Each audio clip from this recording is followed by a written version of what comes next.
नमस्कार, आप देख रहे हैं नेक्स्ट 9 न्यूज। मैं हूं आपके साथ दीपक गुप्ता। मध्य प्रदेश चुनाव साल के अंत में होना है। 230 सीटों को लेकर लड़ाई है। अब बात आती है इस लड़ाई में करीब 230 की हम नहीं बात करेंगे, सिर्फ 23 की बात करेंगे जिन विधायकों ने मिलकर कांग्रेस की सरकार गिराई और बीजेपी की सरकार बनाई। उसमें से एक नाम था ज्योतिरादित्य सिंधिया। सिंधिया बार बार ये कहते हैं जब भी कोई भ्रष्टाचार फैलाएगा, जब भी कोई जनता के हित की बात नहीं करेगा या बात करके अपने वादा खिलाफी करेगा तो हम उसके खिलाफ हैं। हमारी आजी यानी अम्मा ने भी यही किया था, हमारी दादी ने भी यही किया था और आज हम भी यही कर रहे हैं। हम हर उसकी सरकार गिराएंगे जो सरकार के रहते हुए, अपनी सरकार के रहते हुए अपने फायदों, अपने फैसलों का गलत फायदा उठाएगा। तो ज्योतिरादित्य सिंधिया का नज़रिया तो बहुत साफ है, लेकिन बीजेपी का नज़रिया सिंधिया को लेकर क्या है? अभी दिग्विजय सिंह को जिम्मेदारी दे दी गई। कमलनाथ लगभग तय है कि मुख्यमंत्री का चेहरा वही रहेंगे, लेकिन बात आती है यहाँ पर सिंधिया की। अगर दिग्विजय सिंह, कमलनाथ जैसे बड़े बड़े मंत्री आज सिर्फ बयानबाजी कर रहे हैं विपक्ष बनकर, तो ये सब सिंधिया की बदौलत हो पाया। ना वो सरकार गिराते, ना सरकार में शिवराज आ पाते। ये बात शिवराज ने भी कबूल की थी। अब बात आती है सिंधिया के उप मुख्यमंत्री पद को लेकर कि कैसे बन सकते हैं।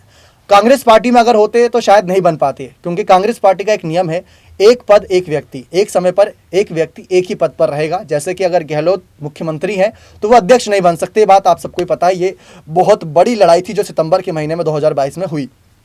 लेकिन गहलोत चाहते थे मुख्यमंत्री बना रहूं और अध्यक्ष बना रहूं, लेकिन ऐसा बीजेपी में नहीं होता।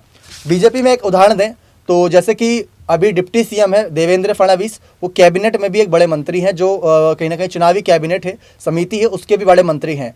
वैसे नितिन गडकरी को लेकर भी है। वैसे ही यहाँ पर शिवराज सिंह चौहान भी थे पहले, उनको फिर हटाया गया।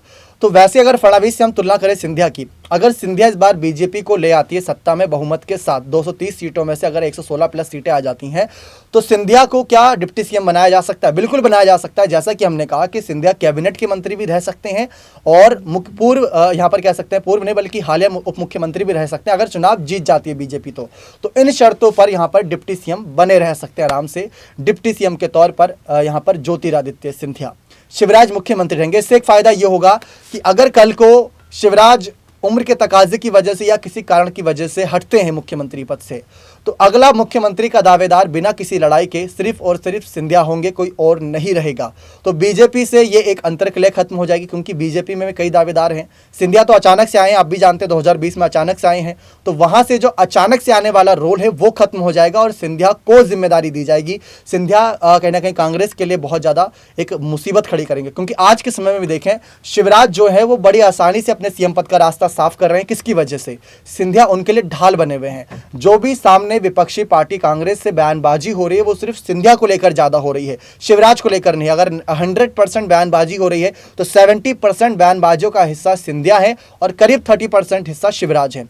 तो उसको बदलने के लिए फिर सिंधिया को आगे भी करना होगा और ऐसे में बीजेपी यहां पर आगे कहीं ना कहीं सिंधिया को डिप्टी सीएम का पद देने से शायद कतराती नजर ना आए। लेकिन इस पर आपकी क्या राय है? क्या सिंधिया को यह जिम्मेदारी देनी चाहिए? इसलिए भी इंपॉर्टेंट है क्योंकि मध्य प्रदेश की सियासी सत्ता से ही सिंधिया निकले हैं, तो मध्य प्रदेश में भी जिम्मेदारी मिल जाएगी और राष्ट्रीय स्तर पर भी जिम्मेदारी मिल जाएगी कि कल को अगर मुख्यमंत्री या प्रधानमंत्री बनने तक की बात आई तो दोनों पर ही वो खड़े नजर आए। अपनी राय कॉमेंट सेक्शन में जरूर रखिएगा इस मामले पर। बहुत बहुत धन्यवाद।